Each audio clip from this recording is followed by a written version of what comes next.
What's going on, everybody? Welcome back to the channel. This is Jake here at Nerd Level Rising. I have such an exciting week's worth of books to talk to you guys about. It's not just reading, because this is coming off the heels of my birthday, and I have a little bit of a birthday book haul and some people to thank, because y'all are just way too awesome and generous, and this is just crazy, and I'm going to need another bookshelf at this point. So let's get into it. Let's talk about the reading first, so that I can spend more time on the actual gifts. I'm going to have to do a cut and bring it all over here because I just couldn't fit all of it on the desk. So let's start with the reading. I'm continuing Best Served Cold by Joe Abercrombie. This is my buddy read with Ashley from Library of a Silver Saints and Andrew from Brother Grimdark over on Instagram.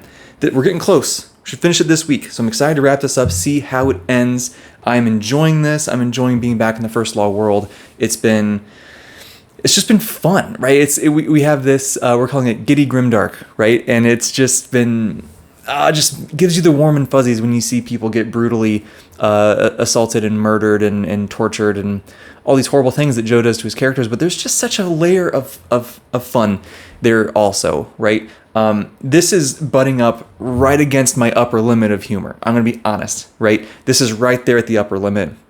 More than this, like what The Devil's was, it just wouldn't really work. This still has other stuff in there too that's just balancing it out and making it still really enjoyable for me. There's a couple of the characters in here that I particularly really love being in their POV, and I just am really curious to see how this wraps up here as we get towards the end and finish up the final of 7 parts that this has been split up into. So this has just been really great and so fun to talk to those guys back and forth as we make our way through Best Served Cold, Joe Abercrombie. It's so nice to be back. It has been far too long since I've read a first law book. After that, or I guess sort of alongside that, I wrapped up book 2 of the Heaven Tree trilogy. I'm putting it on the right. What am I doing? I always put this on the left. Book 2 called The Green Branch. Wrapped this up. You guys know how much I love the Heaven Tree. I talked about it a lot in my little weekly update videos. We had a whole dedicated discussion of myself, Nikhil from Esteem, and Janie Wirtz. And that was a great discussion. I love that. I hope you guys go check that out. It's actually gotten more attention than I was expecting, just because it's such an unknown story. So it's great to see the views that it's gotten, but I hope more of you go check it out and that we can try to sell this book to you guys, because it's just incredible. And I am not a historical fiction guy. This is my first ever historical fiction book. I did not think I was going to like it, and I was just blown away. And that discussion was so fun. The first 35 minutes, I think, are spoiler free, and then we get into some spoilers after that point. So go check it out, please. But book 2 here, it was really short. This is the omnibus with all 3, and it's, 900 pages total or something like that. It's like 250 pages for the sequel, and it was. I'm gonna be honest. I liked book 1 better. I think book 1 just had a little bit more of the exploration of art and creativity and passion, that stuff that I really loved in book 1. There was just a lot more of that in book 1. We do get some in book 2, and my guess is that we're going to get a lot more again in book 3. That's my guess. I don't know for sure, right? But seems like it's kind of heading that way, which will be very nice for me. But book 2 had some other things that were really interesting. We have all the same stuff with the characters being so strong and so well defined, yet still very complex.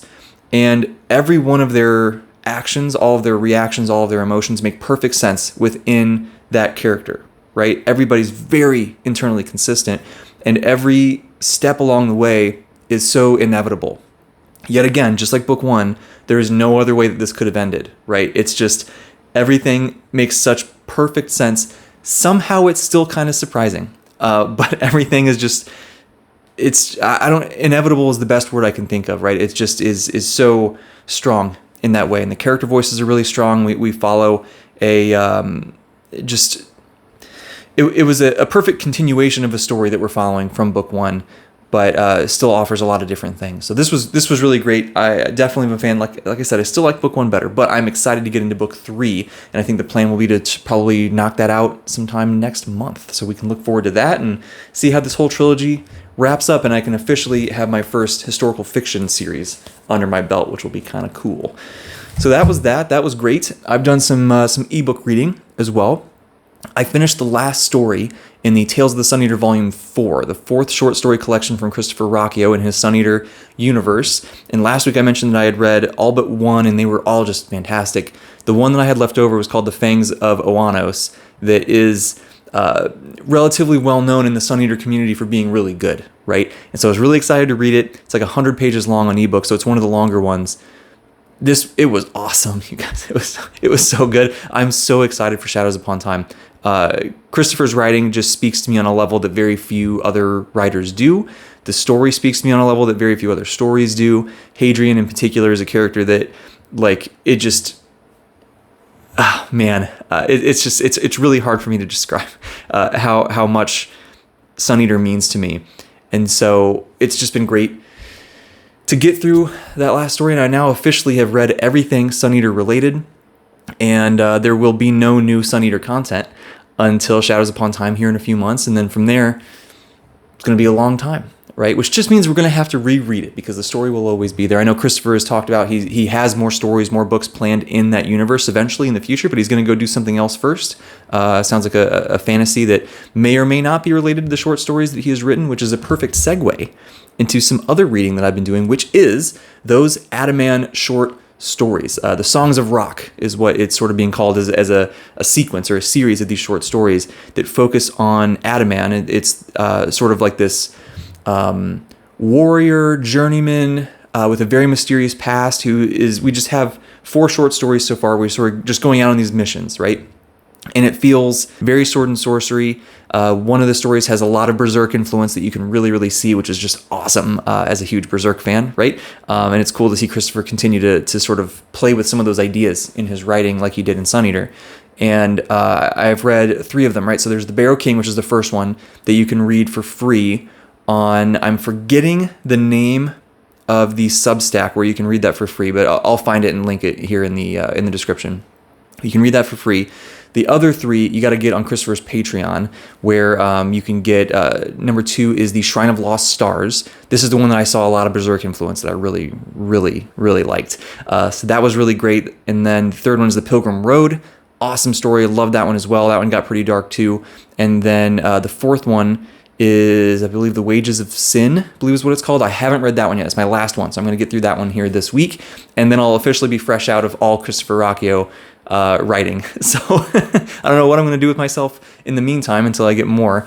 But hey, this has just been a great time, and I've loved seeing what Christopher does outside of Sun Eater, outside of sci-fi, right? We really see him in this fantasy sword and sorcery setting that feels quite different from the Sun Eater universe, but you can see his authorial voice is still there, right? You can still see his style, and it's so strong, but it's awesome to see him flexing some different muscles and to see him doing some different things, using some different language, and it's great, you guys. Go check these out. They're awesome. So there's that. I have been, where am I at? This is a different one. This is a little different. I've started a classic, okay? This is Morte, Darthur, or The Death of King Arthur. I probably butchered the pronunciation of that, but that's okay. By Sir Thomas Malory, the Oxford Classic, Winchester manuscript, right? So this is a buddy read that I'm doing with David from Four Corners of the Page. Any chance I get to interact with David is always so wonderful, and I always come out of it just having such a good time, and it's just so fun, and I feel energized, and I feel smarter every time. And so I jumped at the chance when he asked me if I wanted to read a classic with him. I was like, hell yeah, I do. Of course I do, right? And we kind of went back and forth on what to pick, and we ended up picking this one. And we're going through this very, very slow. I mean, we're thinking like, right, like this was our first week reading it, and we're like, let's get through like 50 pages this week, right? Just really, really nice and slow. And I'm glad that we're doing that, because this is dense and it's different. The language it's very different, right? This is not like a novel, right? It's more, to me so far, it is read very much like this happened, and then this happened, and then this person said this, and then this person responded with this, and then this happened. Like, that's literally how it's written. It's just sort of a sequence of events, and an accounting of events. At least so far, that's what it's been like. And that's not bad, it's just different, right? And you're not really seeing inside anyone's head. You're not getting that deep emotional point of view or that perspective. You sort of have to put together the characterization through their actions and their words and what other people say about them. And we're very early on, right? It's just, there's a couple things that I've already encountered that I didn't expect to encounter this early on. I thought they would be deeper into the story, but that's okay. They're still really interesting. It's so interesting just to see the origin of so many of these ideas. I mean, King Arthur and the Round Table, and Excalibur and Guinevere and Lancelot and all these, I've seen this, so much of this influence the Wheel of Time, and I love the Wheel of Time, right? You see this in the old Disney movies, Sword in the Stone. You see in the Fate anime shows, right? Like there's so much stuff that this is influenced, and there's obviously way more than that, but those are things that stand out in my memory, and it's just so cool to see origins. I mean, this was written in like the year 1470, I think, is when this was finished. Crazy, but this has been really fun. It's difficult.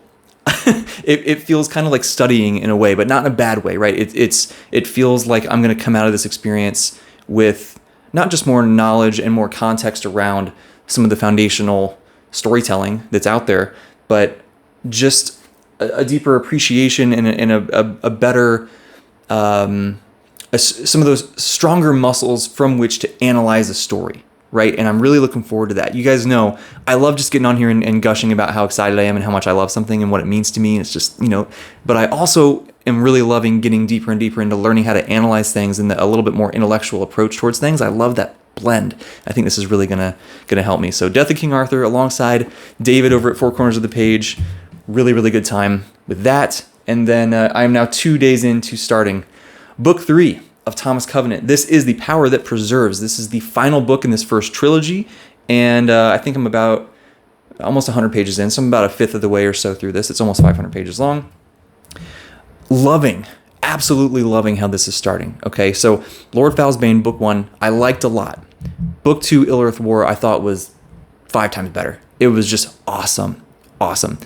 Book 3 here, in my opinion, the perfect way to open this story. I can't think of a better way to give us something fresh and different, but have it be something that makes perfect sense and aligns with how book 2 ended and the journey of these characters and of this world and everything that's happening. Like there is just no better way to kick this thing off. And it's just got me, I'm so latched onto it already. And I'm just so excited to see how this wraps up. I've heard from some people who have finished the series that this book is every bit as good as Ill-Earth War, if not better. And that excites me. So so okay, Thomas Covenant, very excited. Obviously this week, like I said, I'm going to finish Best Served Cold, right? Only need a couple more days on that, I believe. I'm going to read that last Adaman short story from Christopher Ruocchio. I'm going to keep chipping away slow and steady at the Death of King Arthur. This is the main focus for this coming week, right? Will I finish it? I don't know. I might, maybe not. If not, I'll get really close. It's the goal anyway. We'll see. To finish this up or get close, and then I think I'm probably, after I finish the last Adaman short story, I'm going to need a new digital read, and I think that in that sense, it's time to jump into the NetGalley arc that I got for the third Inheritance of Magic book by Benedict Jacka, which is called A Judgment of Powers, I believe. Had a lot of fun with book 1 and book 2, and I'm excited to see where book 3 goes, because book 2 ended on a cliffhanger. So I'm definitely looking forward to that one, and that'll be my first ever NetGalley arc. So that's exciting, right? It's exciting. So there's the reading plans. That's what we got. Okay, I got a lot of books to show off. So I'm going to make a cut, which I rarely do on the channel, right? I'm going to make a cut. I'm going to bring the stack over, and we'll go through it. So let's see what we got. Okay, I don't know if y'all can even see me over this stack of books, but here we go. First, I got to show this off, right? I got me my straw hat. I'm part of the crew officially, right? If y'all haven't been paying attention, we've been doing our One Piece chats with our big crew. This was started by Zach, Storytelling Dragon, and he was really trying to just share his love of One Piece with especially John from Talking Story as he was getting into that journey. And we got this whole crew together. It's Leslie from The Nerdy Narrative, Andrew from Andrew's Wizardly Reads, Dr. Philip Chase, John, of course, we got Zach, of course, and then myself, and we're just having the best time. We're having the best time. We talked about the East Blue Saga over on Philip's channel. We talked more recently about the first most of the Alabasta arc that was on my channel. That's actually, I believe that's the most viewed video on my channel now at this point, which is funny and really cool. And I really like the thumbnail for that. And if nothing else, go check out the thumbnail for that video. I'm happy with that. And I know that the crew is sort of working their way through the end of Alabasta, right? And whenever John is finished with that, and of course there's no rush, but whenever he's finished, we're going to get together again and do it. And now I have my own hat that I can rock along with everybody else, and I'm really excited for that. I feel like really part of the crew now. So thank you, Zach, very much. I'm going to be thanking you again here in just a minute. So what else we got here? We have, well, this one wasn't a gift, but this showed up anyway, so let me get this out of the way first. Black Sun by Rebecca Roanhorse. I hope I'm saying that correctly. This is book one of the Earth and Sky trilogy. Again, I believe I'm saying that right. I think that's correct. And The Broken Binding is the newest fantasy subscription book from The Broken Binding. It's gorgeous. I love this, right? I just, their covers are almost always 10 out of 10, right? These are awesome. And black sprayed edges on the top and bottom. You got the moon stuff here. It's just, I mean, you know, they always got those end papers in there. I love that, right? It's just great. So this one, I believe, actually just won the Hugo for Best Series over at Worldcon. So that's really exciting. So we'll have to check this out, get it on the list at some point. It's also not 1,000 pages long, which is pretty cool, right? So always appreciate that when we see that. So Black Sun, also very cool title, and looking forward to checking that out at some point. Okay, now we get into the birthday stuff. Okay, here we go.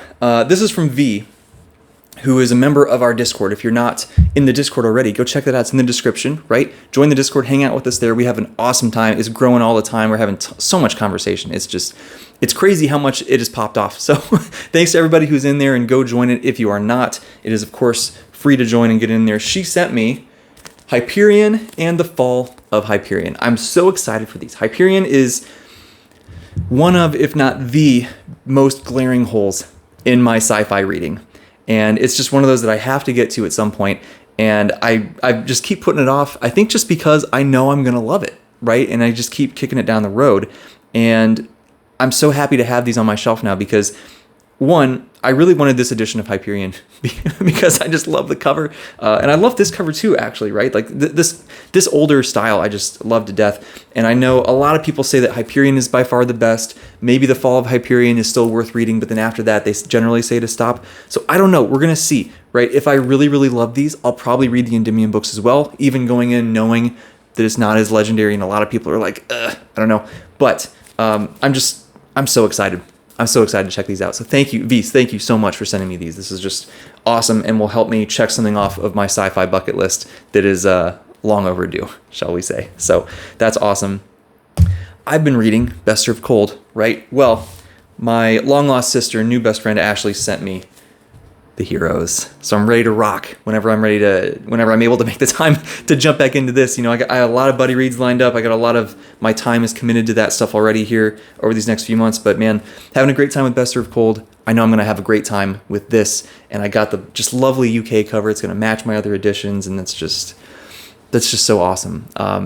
So this is sort of another one, right? This sort of a bucket list thing that I've been putting off for too long is the First Law stuff, because everybody loves First Law. Not everybody. Most people love First Law. And it's like, it's up there in all-time favorites for so many people. And I'm left out, right? I'm feeling left out. So I'm excited to check this one out. And if I'm correct, I believe I'm correct, I think it's this one and Red Country, where Abercrombie starts to kind of break his pattern a little bit of, you know, in the First Law and in Best Served Cold, we kind of both started off with gathering the ragtag group of kind of goofy people with a dark past, and then we see them interact with each other and chaos ensues, and, you know, but then there's this bigger conflict that's looming, and there's still some very serious things, but, you know, I hear that pattern changes a little bit here as we get deeper into these standalones. So I'm looking forward to that quite a bit. So Ashley, thank you so much. This is awesome. Then from Cher and Tabitha from Books, Beverages, and Besties, another just group of fantastic people that I'm very happy to be making friends with here recently. And they're also in our Discord, so check that out. We got not just Assassin's Apprentice, but the entire Farseer trilogy. You guys, this is crazy. And in the correct covers, might I add. This is amazing. This is amazing because Robin Hobb, I talked about Hyperion's one of the biggest glaring holes in my sci-fi reading. Robin Hobb is one of the biggest glaring holes in my fantasy reading. And the reason I keep putting it off is because I have no doubt that it's going to be an all-time favorite. I have noted, like, I think it's top 5 all time, I think is basically a shoe-in for this series. And I keep kicking it down the road because I just don't want it to be over yet, right? But now that I have these on the shelf, it's going to be harder and harder to keep kicking it down the road, and I'm going to have to get to it at some point. So both of you, thank you guys so much for this. This is just, man, oh, this is so exciting. It's so exciting. And I know some people are a little bit cooler on book 3 than book 1 and 2 and whatever. That's fine, right? I think I have really good expectations coming into this. And I also am aware that probably the live ship traders is going to be even better and all of that. So even if I'm not like, 11 out of 10, this is an all-time favorite already, even from this, and maybe I am. Even if I'm not, I'm definitely going to keep going because I just have heard way too much amazing stuff not to, right? So thank you guys so much. Okay. Next up is, I'm going to call this the Zach stack, because Zach, who sent me the hat of One Piece fame, just the nicest, most generous person ever. And like, I just can't believe that you did this, dude. Thank you so much. So, he sent me a handful of things. We got book 1 in the Alex Vera series is Fated by Benedict Jacka. And I just mentioned this earlier, actually, that I've been having a great time with his Inheritance of Magic series so far. And this is the series he wrote first. That was sort of his claim to fame. This is sort of why he became more known in the urban fantasy space. And these are just short and sweet, punchy, probably less than 300 pages, all of them, I think, right? And I'm really excited to check these out because urban fantasy is something I'm brand new to. And like I said, I'm loving those magic books, and I really want to check these out. So this is awesome. Great excuse for me to get into that series. We have another one that I'm like, okay, my excuses are running short. I keep saying I haven't read any horror yet. Well, now we have an excuse of one to jump into, a classic, right? Interview with a Vampire by Anne Rice. I've wanted to read these for a long time. I love the movie, and I would love to see the differences between the book and the movie. I need an excuse to read something horror related. Spooky season's coming up, and so can I squeeze this in? It's not that long. How long is it? Man, the type is pretty big. I could get through this pretty fast, I think. We'll see, but it'd be really great to be able to jump into this. I'm not going to promise that I'll do it this October or not, but I do want to get to it as soon as I can because, like I said, it's just the spellbinding classic that started it all. See, there you go. What else do I need to say? Right there you go. Looking forward to that very much. This is a newer one that's kind of come on my radar that I really, really want to get to because Shay from Zachary Shay loves this series to death. And I recently have seen Sylvia from Library Unbounded talk about how much she's loving this. Gideon the Ninth, right? This is Locked Tomb, I think is the name of the series, by Tamsin Muir. Hopefully I'm pronouncing that right. From the cover, from the title, I don't know, I just assumed this was YA. And it was just really never on my radar. But hearing those two talk about how much they love it and how it's really not YA, I'm like, okay. And I got a pitch, Shay's giving me a pitch, and I'm just like, dude, okay, I got to do this. And so it was on it was higher and higher and higher on my radar, and then all of a sudden, Zach just sends this over to me. Like it's like you can read my mind, dude. So very excited for this. Necromancers in Space, Haunted Gothic Palace. Yeah, lesbian necromancers explore a haunted Gothic palace in space. Like, if that's not a pitch, I don't know what is, dude. That sounds really cool. So we'll check it out. We'll check it out soon. Very excited for that one. And I believe it's almost complete, the series. I think there's 3 books out, and the 4th one is currently in progress, I believe. So that's cool. Another glaring shortcoming for me on the sci-fi space that Zach is trying to remedy. The Expanse. Leviathan Wakes. I've wanted to read these for so long. Funny enough, I remember planning out my TBR. This was several years ago. And I was like, okay, I'm going to read Dune first. Dune was the first sci-fi I'd ever read, aside from like some Star Wars books growing up, right? Dune was the first like adult sci-fi thing I ever read. And I was like, okay, I'm going to read the Dune books. And then so I read all 6 of those, and I was like, what am I going to do next? And I was going back and forth. And I originally planned to do The Expanse next. And then I kept hearing everybody talking about this thing called Red Rising. And it kind of just, I got caught up in it, right? So I read all the Red Rising books, and I was like, what's next? Well, now everyone's talking about this Sun Eater thing. But I really want to do this. Oh, let's do Sun Eater, right? So went through all Sun Eater, and I was doing some other stuff, and then this just kept getting pushed off. So this has been on the short list for a long time, and now it's on the even shorter list because now I own one. And like I've said before, I don't let myself buy books if they won't fit on these shelves. And like, I don't think I'm going to fit all this stuff on these shelves, which means I need to focus on getting through those shelves really quick because I'm not going to allow myself to buy more books until we do that. So, so there we go, man. I'm stoked for this. I'm stoked for this. That's so cool. And the last one, yes, 5 books that Zach sent me, just crazy. Well, actually, I guess you could say maybe more like 14 books because he got me the entire collection of all 10 in the, in the Chronicles of Amber, Roger Zelazny. I'm looking at the title because I was like, it's the Great Book of Amber, right? But I was like, I didn't think it was called that. I thought it was Amber something, Chronicles of Amber. So anyway, I was double checking to make sure I actually said the correct title. This is cool. Which, first of all, 10 books. It's just cool to have something this big, first of all, right? I just love a big, I don't know, monster that I have to conquer at some point. If any book was a dragon, it's this one, right? But 10 books in here, like, they're not very long. They can't be, right?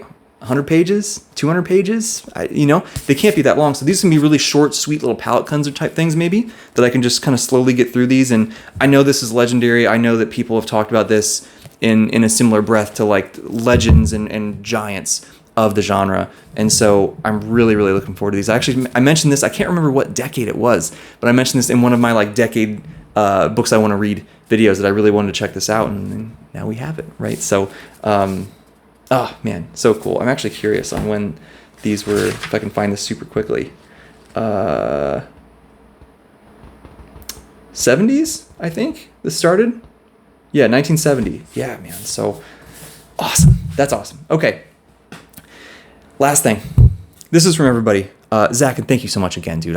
You just crazy. Thank you so much. Last thing, this was a gift to myself because y'all know I love Sun Eater. And there was a chance, I missed out on a book that they put out on a special edition. And I was really bummed and I felt so left out. And I'm looking through the website and I see that they had restocked 2 copies. And your boy got one. We have The Murdered Son by Christopher Ruocchio. I'm like hesitant to even touch this thing. It's just so beautiful. It's heavy. This is nice, guys. This is really nice. Really good quality.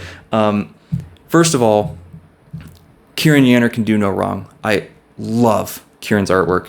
And the quality of this, just the feeling of the paper, it's just gorgeous. This is early draft of Empire of Silence before it got published. This is like a peek behind the curtain. This is a piece of Sun Eater history.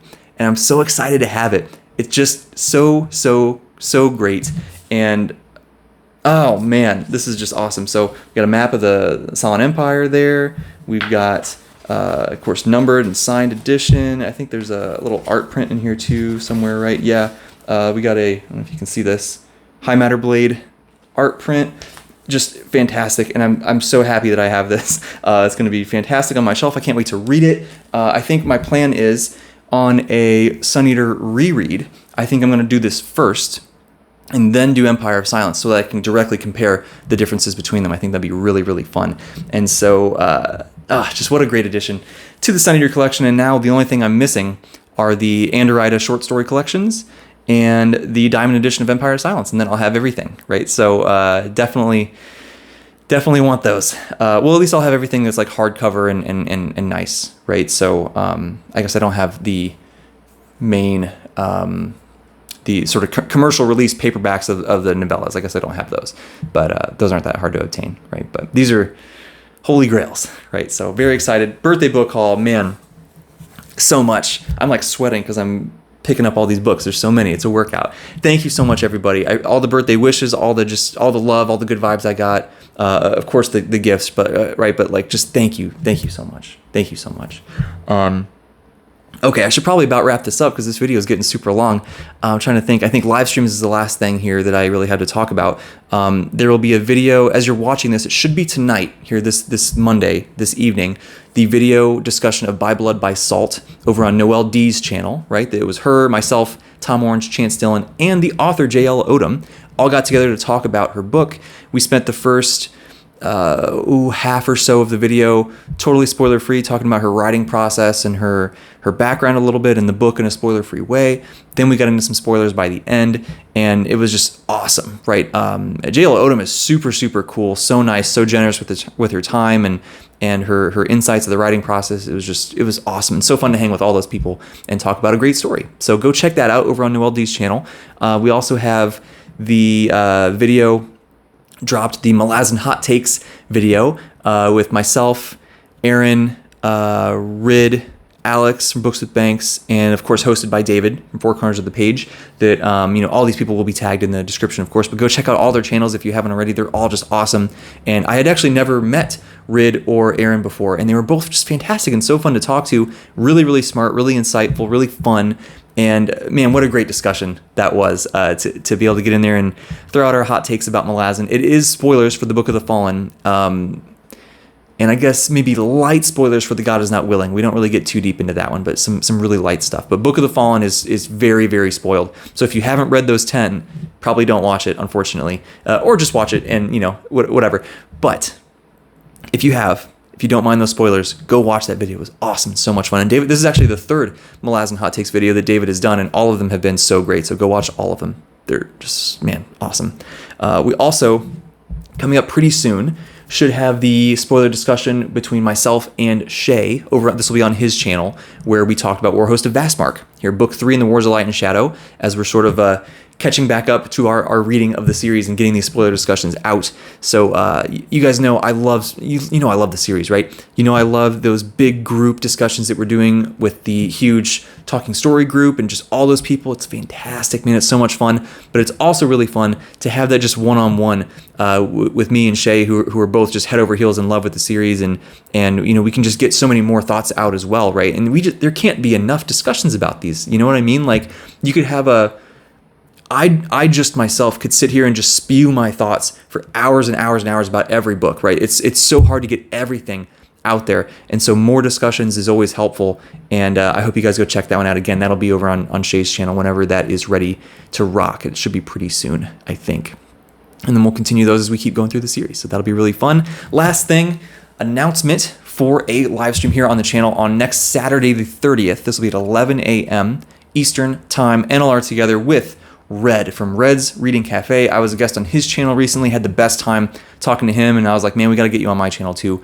And I had to delay it because my schedule was a little wonky as the fall semester has begun and getting back into data collection in the lab, and this is the last year of my PhD. Like, things have just been kind of weird getting a handle on what my schedule looks like and everything. And I've had to, pull my bedtime back earlier because I got to get up super early now. And so it's been weird, but he was very patient with me, and I appreciate that. But we're making it happen next Saturday, 11 a.m. on the 30th. Hanging out with him, live stream, hang out with us in the live chat if you are free. Now, before I go, last thing, there's been a lot of talk about this Audible situation. And I'm not going to sit here and pretend like I know all the ins and outs of it. I'm not going to pretend like I'm an expert in what's going on.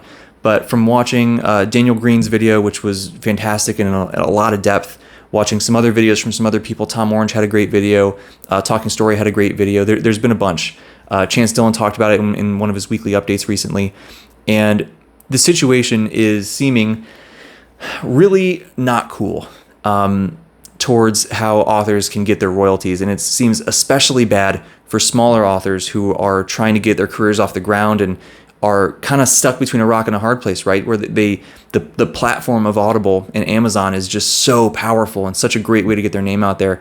But because of that, they get sort of trapped into these really low royalty rates where they're just not making what they're worth. And that's just not good, right? So I would urge you guys to please go watch those videos, learn a little bit of what's going on. You don't have to be an absolute expert, right? I know we're all busy and we don't have time to learn every detail of everything that's going on, but this one does seem very important, and I think it's well worth taking at least 20-25 minutes to watch a couple of these videos, figure out what's going on, see where you kind of stand. There's petitions out there to sign to try to help reverse this thing that Audible's trying to do with this new service that they're trying to launch that really impacts people in a negative way.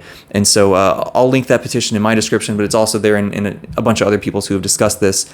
Please check it out. Try to learn some of what's going on. And if you agree with it, if you agree with what these people are saying, you agree with the idea that Audible shouldn't be doing this, please go sign that petition. It can really, I know it seems so small and almost insignificant and almost kind of pointless sometimes, but these things really do matter, and they really do make a difference when a lot of people come together for a common cause. And so please go check that out. That's all I got. Thanks so much for hanging out with me. Next video will be a cool announcement, so keep an eye open for that here in a few days. I'm really looking forward to that. But otherwise, talk to me in the comments. What was your week like? What's going on? Did you get a big book haul like me? What are you watching? What are you reading? What are you playing? All that good stuff. Hang out with me down there. Like, subscribe, all that good stuff. Let's keep building the NLR community. This is the best thing that I have done for myself in a very long time. I just love every little bit of it, and I want to see it keep growing and just keep having more fun and keep making more friends. So thanks so much. See you next time.